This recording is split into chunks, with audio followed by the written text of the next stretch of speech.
My name is Norman Young, and I'm here today reading Josephine by Patricia Hruby, and pictures are by Christian Robinson.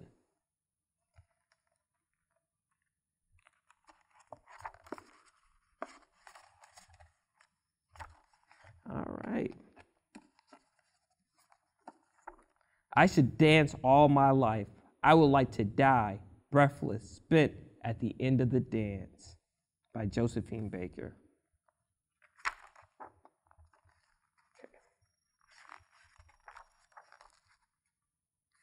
Josephine, born poor out of wedlock in honky-town, rambunctious St. Louis, Missouri. Summer beer house, nickel shots of whiskey, and gambling halls, home of ragtime music. Raggedy black music, gotta make the rent music, like lift my soul music, golden age music. Josephine's mama scrubbed floors, but would rather been dancing. Where you were free of how to pay the rent, where you could be right there in your body, nowhere else where you could let your body laugh or cry.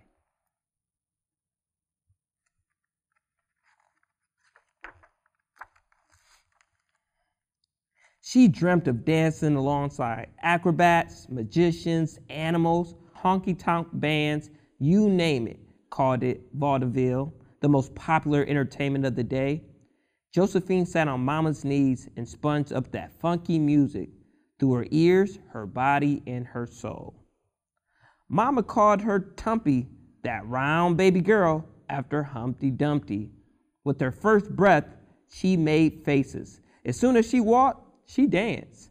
When she taught, she told stories and kept on all her life to get attention, to entertain, and to suit her mood.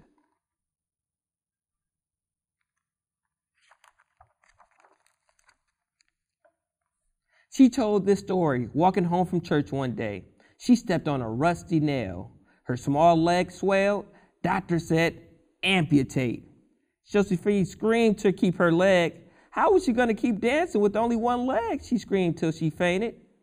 When she woke up, she felt for her legs.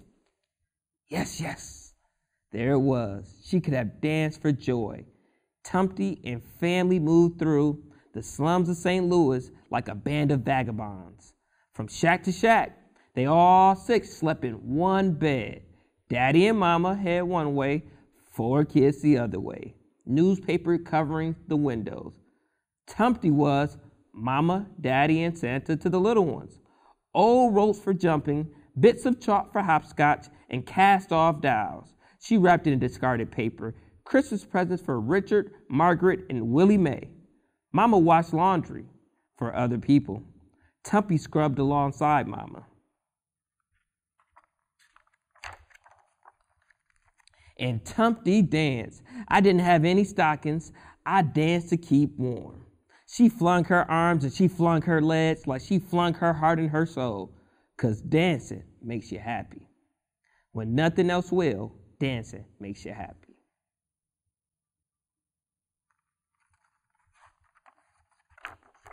Leaving with the Show from 1917 to 1921. Race riots, whites against Negroes, erupted all across the river. Across from her shiny town, caused some Negroes earn better wages than whites at better jobs. White rabble-rousers spread lies, said Negroes were invading white neighborhoods to steal, rape, and murder. White folks got scared. Those ugly rumors enticed some white folks to beat, murder, and burn Black East St. Louis. Wow.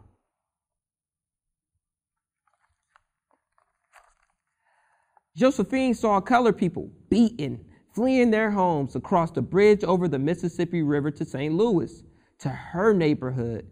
Fear grabs hold of her heart and squeezed tight, the core of a volcano, anger heated and boiled into steam, pressing hot in a place deep in her soul.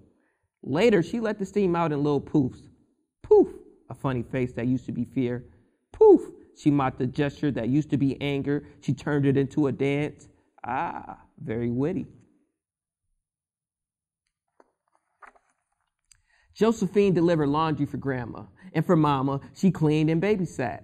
She earned pennies, pennies added up to nickels, put 3 nickels together, and Tumpty went to the Booker T. Washington Theater, the Negro Theater. The place where Ma Rainey sang and Bessie Smith wailed, the place where dancers hoofed, loose-limbed, and comedians made you laugh. In those days, Negroes entertained Negroes one place. Whites entertained whites in another place. That's how it was segregated. It's a pretty cool suit. Tumpty got the kids on her street to dance and sing on a stage of crates, a makeshift stage, their very own vaudeville. Tumpty started it, of course. She danced the itch and the mess around. Josephine joined the Jones family, a rat-tag trio dancing and playing in the streets, earning spare change. Papa Jones played the big horn, Mama Jones the trumpet, daughter Dowd played fiddle, Josephine played slide trombone. She danced, she sang, she shouted and hollered out onto the streets. See her and her family playing some nice instruments. A vivacious vaudeville troupe, the Dixie Steppers, booked at the Booker T. Washington Theater, needed an extra act. The Jones family, performing outside, won the job. Off the street and onto the stage, Josephine danced like she was on fire. She arched her back and flipped her tail like a rooster. She flapped and pumped, dancing the turkey trot, so fine that the Dixie Steppers asked her to step along with them. So long, Joe's family. Josephine was stepping out. Yes, sir, she soared over the stage as Cupid, god of love with leaping legs and little wings. Hooked on wires, she held bow and arrow, but her wires got crossed. Couldn't get down. Hanging in midair, she rolled her eyes like shooting marbles, flailed those long legs. What a clown. Seeing everybody look at me electrified me.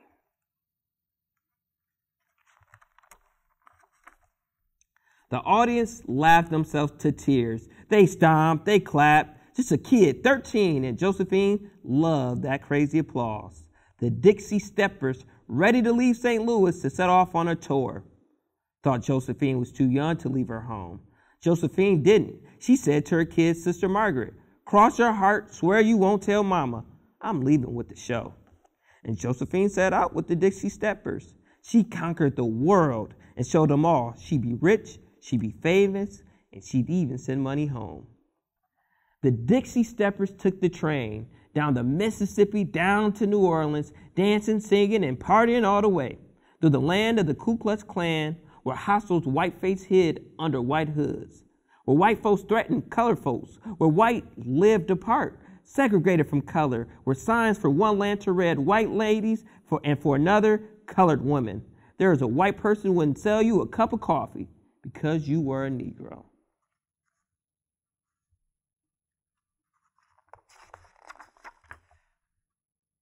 They performed on the Black Vaudeville circuit and ramshackle theaters and open-air hollows, but there was no place to hook up Cupid.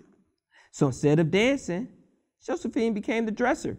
She helped dress the dancers down in New Orleans until her youthfulness ran out. And who just happened to be in town but the ragtag Jones family, Papa, Mama, and Dow. The Dixie Steppers said, stay here with the Joneses, Josephine, because you're not stage material. But that didn't suit Josephine's plan. To conquer the world before the Dixie Stepper train steamed out of the station, Josephine hid in a costume truck, a stowaway kid. Look at her hiding. Oh, wow, that's pretty cool. She lurched and bounced and bruised inside the trunk. The train screeched to a stop. 25 miles down the line, she whimpered and climbed out. The Dixie Steppers scolded her, consoled her, then took her back into the fold. She begged the director, Mr. Bob Russell, could she please dance on stage? She knew every dance and every song. Mr. Russell said her skin was too light to fit in with the other girls. To the whites, I looked chocolate. To the blacks, I looked pinky. But Mr. Russell, tired of her begging, he let her join the chorus line. Hooray! Josephine danced on stage after stage, sang to the crowds, but was kept out of the restaurants, the hotels, and train stations. They were for whites only. Josephine's volcanic core heated, but the comic in her got funnier, like a hot steam release. Poof! The course kicked forward. She kicked backwards. Pop! They strutted. Josephine shimmered instead. The hoofers in the chorus growled, but the audience laughed. Josephine stepped out of time at the end of the chorus line, dancing with the Dixie Steppers all the way up to Philadelphia, where the Dixie Steppers, tired of the road, went their separate ways. Oh, no.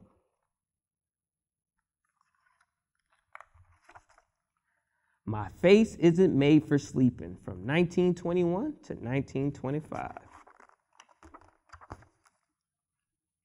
Josephine, just a tall, skinny kid, 15 on her own, in the city of Philadelphia, met Willie Baker, Pullman Porter, and handsome in the gray uniform and red cap. And she married him. Now, she was hoping. Josephine Baker, that sounds good. She heard about the first all-black show on Broadway, white theater streets, New York City, USA. Shuffled along, performed by Negro folks in those segregated times, somehow broke onto Broadway, and the white folks loved it. Sounded good to Josephine. Bound for Broadway, she rode that train all alone. Strangers packed in beside her, wondering where she'd go once she got there, crying. Every one of those 90 miles from Philly where she left sweet, safe Willie. She got off the train in New York at night with nothing to eat, nowhere to sleep. She found a park bench, tucked her bundle of clothes under her head, and went to sleep.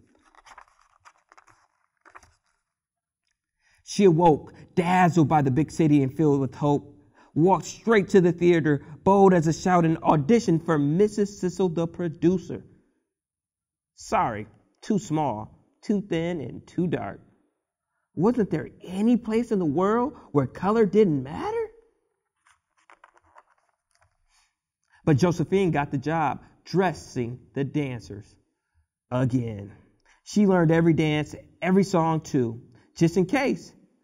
Brush, fasten, unfasten, button, unbutton. The dancers looked discouragedly healthy. But one night, a dancer didn't show up. That's all it took.